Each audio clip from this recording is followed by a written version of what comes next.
What's up guys, Chris with Dirt Road Life. Today we are going to turn this piece of steel into this.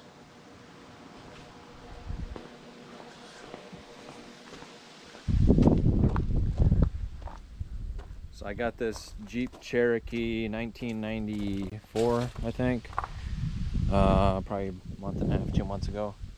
And got the lift on it. It's going to be kind of a mild build, I would say, but these Cherokees do not come with one, a tow hitch or a 2-inch receiver, and two, there's really no extraction points. So if you get these things stuck, you either have to wrap around one of the shackles, which can be kind of risky, and these are unibody, so you can't really go around the frame. So we need some points of extraction for this vehicle. So I'm going to do a really simple bumper design here. I think you guys are gonna like it, so stick around. This is 2 by 4 by 3/16 tubing, and tubing is true dimension, so it's actually 2 by 4 and 3/16 inch wall. So I'm gonna start by cutting this down to 62 inches or thereabouts. That's up to you where you actually want the ends of these bumpers to end up. I'd like to keep them tucked in just a hair so they aren't catching on limbs and trees, but that's up to your discretion.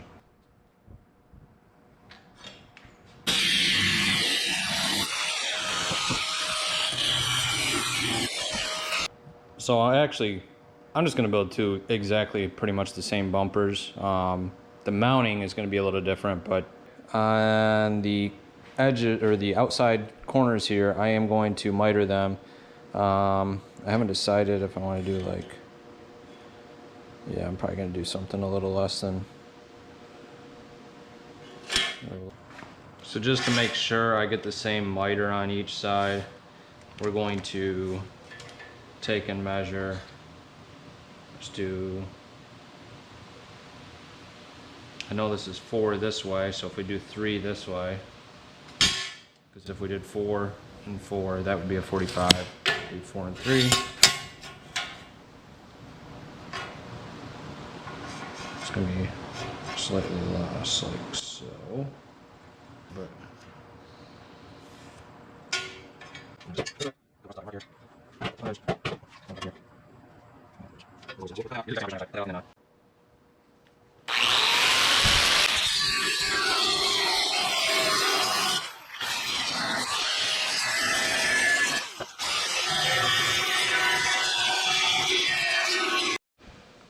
so one thing I want to mention before I forget, because I've done it before and it drives me nuts, but all this steel tubing has a seam on it. You can see it runs all the way across there. And though that's as uniform as they can probably possibly get it at the steel mill, you will see that once you sand this bumper down and put paint on it. So you always want that to go to the rear or be hidden if possible. So you can see this is nice and uniform all the way across, and that's going to be our out. Alright, this stuff you can get online, you can get on Amazon, you can get on eTrailer.com, you can go to your local trailer store, should be Curran, Power Sports, or any combination of those. It's just your regular 2-inch hitch, receiver, whatever you want to call it, and some weld-on D-ring shackles. These are rated for 12,000 pounds, they say. I don't know. It's just to dress it up a little. These are, and they're not much money. You'll probably not use them unless you're doing like you've got a winch and you're doing like a double pull with a snatch block or something like that. I guess you might use them. But we're gonna start laying this stuff out and get that all welded in. Tape measure out and make sure it's exactly square. So do that. And then we got to actually cut this out on both sides. So flip it over, lay it out exactly the same. Make sure you pull your center mark off the same corner as you did for this one. So otherwise it'll be cocked one way or the other. potentially, depending on how good your trimming was and everything like that when we started. But you just want to use the same reference point always. So we'll pull from that corner, find our center, which is, well, I ended up making this 63 inches, so it would be 31.5. And then we'll do the same thing on the back, get the plasma cutter out, and cut this out. 3/16 is about the limit for my plasma cutter, and it started off kind of not great over here, so ended up just using the cutoff wheel. You got to go past each corner a little bit to get that piece to pop out with it. Alright, I haven't welded in a little bit, so I'm going to get warmed up with these D-rings here.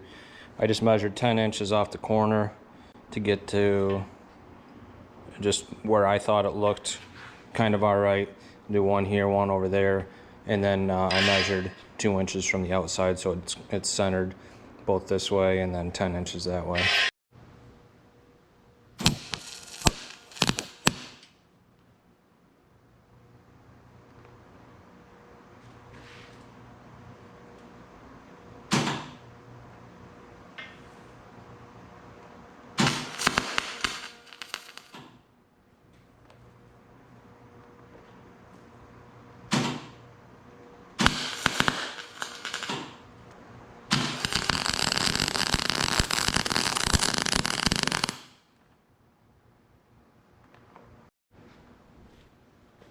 So before you start welding anything, just remember what I told you earlier. Make sure you got the front or the seamless side out. That's the side you want to see.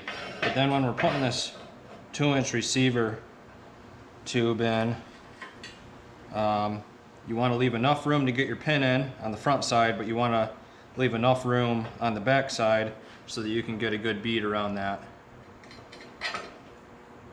So I'm just going to use a couple magnets for the time being.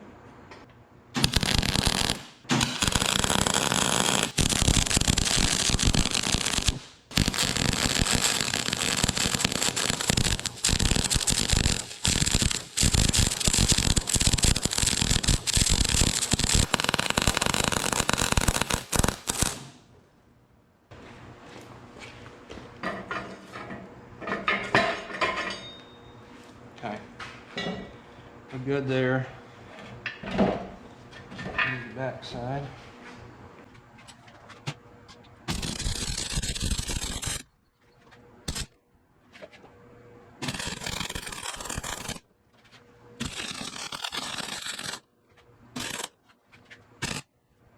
I ended up with a gap back here on this one, so just a little bit of a track, I guess. I don't know.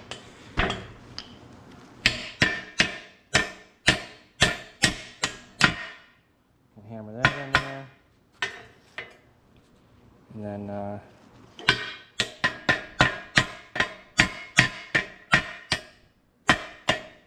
touching the other side. But now I can zip this right off with a cutoff wheel, right up against the receiver there, and then I can run my weld. That was that hole. I said plasma cutter was not having it really on this tubing, so this was the first piece I did. The other three cutouts were a lot nicer, but that's just a nice, or a tip on fixing stuff like that. All right, for end caps, where we did our miters, I just took this 1/8 inch plate, I cut out a piece, it was like 1 3/4 by 4 3/4, so a quarter less than what I measured over here. I just tacked it in place, and I'm gonna go around and weld this up. Of course, do it on all 4 corners, and then these will be capped, and then we can build our brackets. All right, so mounting. Got this piece of 1/2 inch by 4 inch, just flat stock, and that's going to be our mounting bracket. We're going to come back to here, so I'm making that 12 inches, so it's going to stick out about 1/2 inch past the front pinch welds on the frame here. And then we're gonna have to notch up and around for this piece here, but we'll cut it to length first and then get our measurement there and see how much we got to notch, and it'll pretty much just sit right along the bottom there.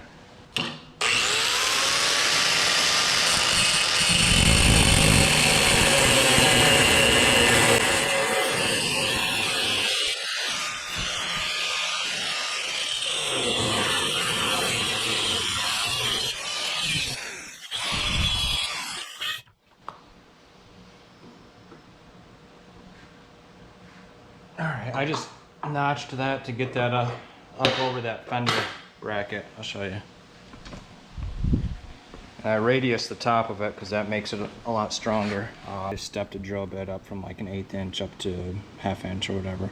But that, if you leave it just a point and you were just to use your cutoff wheel and come to a point up here, that's a stress point, and if you get in any kind of impact situation, it's probably gonna want to crack there a lot more than something like this. That's better.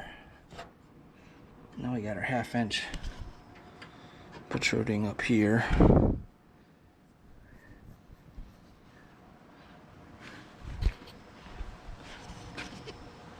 Yeah.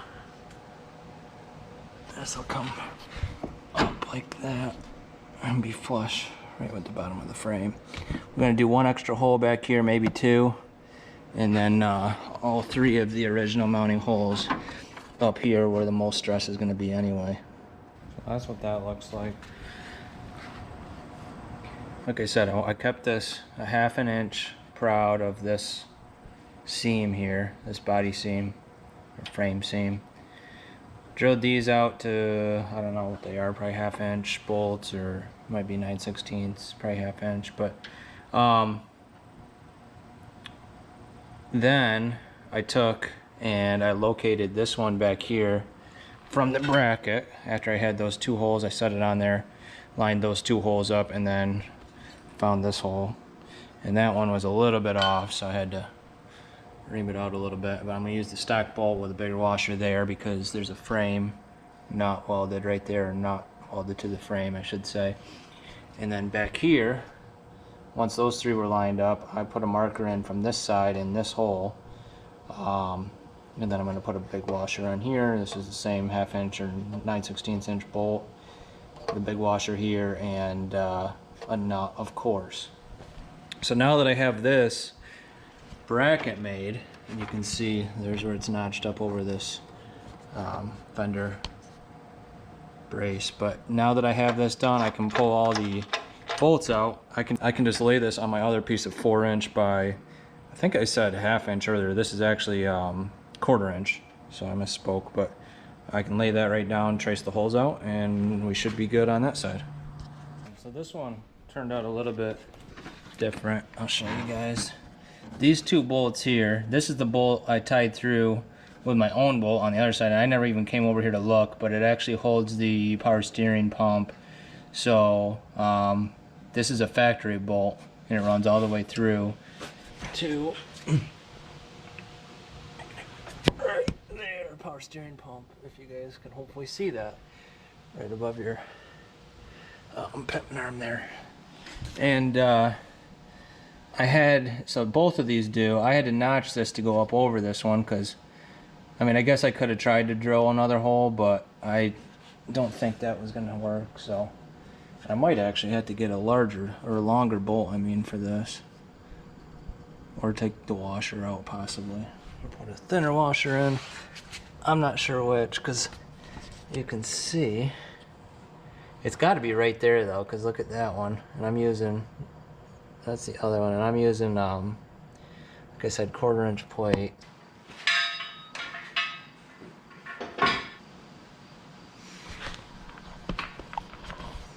The other thing I've done with these bumpers before is take a notch here and zip it all the way back on each side, and do the same thing all the way around, and then you can fold this in until it hits, and then you can weld it and put a miter on the end of these bumpers.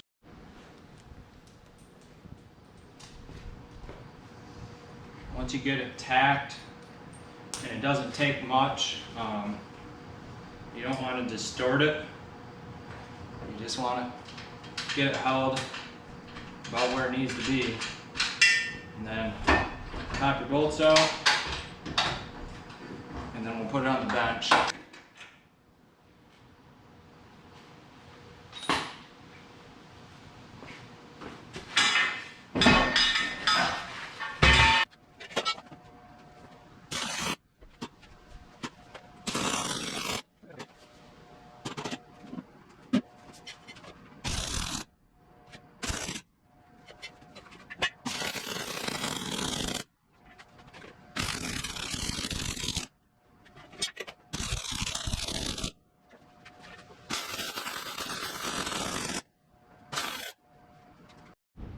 I wasn't sure how that was going to work, but I just bent this one pretty effectively.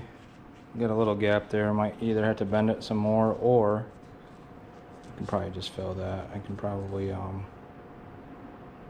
stick a piece of 1/8 in there and zip it right up.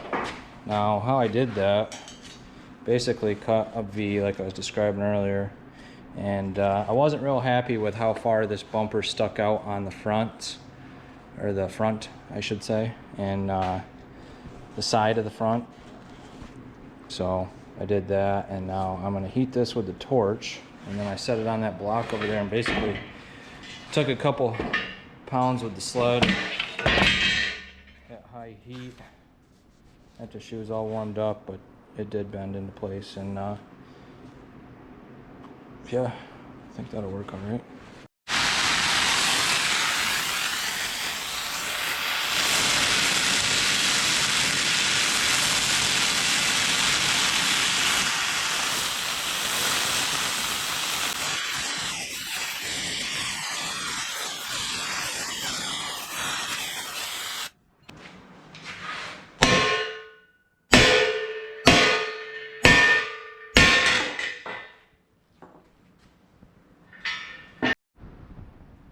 Alright, just took the rear bumper off. These are the rear bumper brackets, and we're just going to use this as a template because there's really nothing. I'll put the square on there and do that, but we know about where it needs to be. Get the centers on these. We're going to drill it out a little bigger than we need anyway, so zip that off, drill our holes, and that'll be our bracket. And then we're going to do, I think, some of this tubing to make our connection from here out to where the bumper would mount here.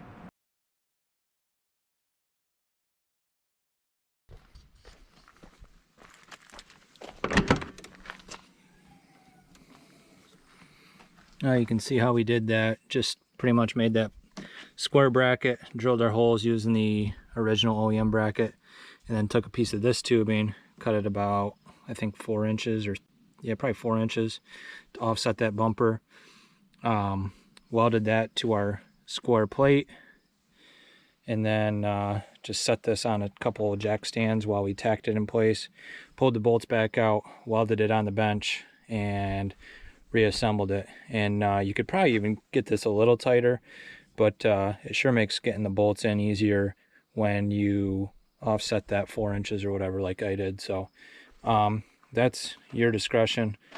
A little gap there, but not bad. We can still easily get our hitch in. It has a little room to slide back there.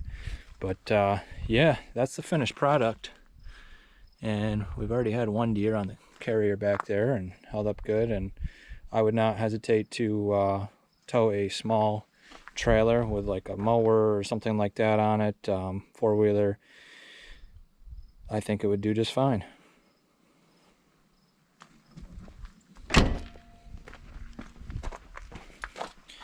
And back around here to the front, we got our mitered corners this way, and then we bent them in that way, and that definitely fits the shape of the Jeep a lot better. And these are just painted with Rust-Oleum Rusty Metal primer, even though it wasn't rusty metal. That's pretty much what I use on anything. And then I got the black Rust-Oleum oil-based enamel. I just brushed that all on nice and thick. I think I did 2 coats, 1 coat of primer, 2 coats of paint, and that should hold up really well because I use that on really rusted stuff, and this was brand new stock stuff that I'm not used to working with as a farmer. We're usually welding really dirty, rusty, nasty metals. So this was a real treat. It welds so much better, it takes paint better, and it looks a lot nicer. Got a lot of protection up front. Got the factory XJ skid plate for the steering. And then in the back, below the bumper, we've got our factory steel skid plate, gas tank skid. That's it, guys. That's all I got for you on this project. I hope you guys enjoyed this one. If you did, leave a comment and let me know. And if you didn't, let me know that way too, or what you would have done different. By the way, the reason I didn't do a winch mount on this bumper is, one, it would take a lot more steel and time and thought too, with the 2-inch receiver on front and back, I can get one of those Harbor Freight winch 12,000-pound winches in a cradle, and I can move it front to rear. We'll make a project out of that. We'll run some leads to the front and the back so that we don't have to like a quick disconnect almost, so that we don't have to hook to a battery or something every time we do that. And by doing the winch on a cradle option, we can also put it on the gooseneck. By the way, we got a pretty cool video coming up of me completely refurbishing this gooseneck. You guys should have seen it when I started. So if you want to see that, make sure you stay tuned to the channel. Thanks for watching. We'll catch you guys next time.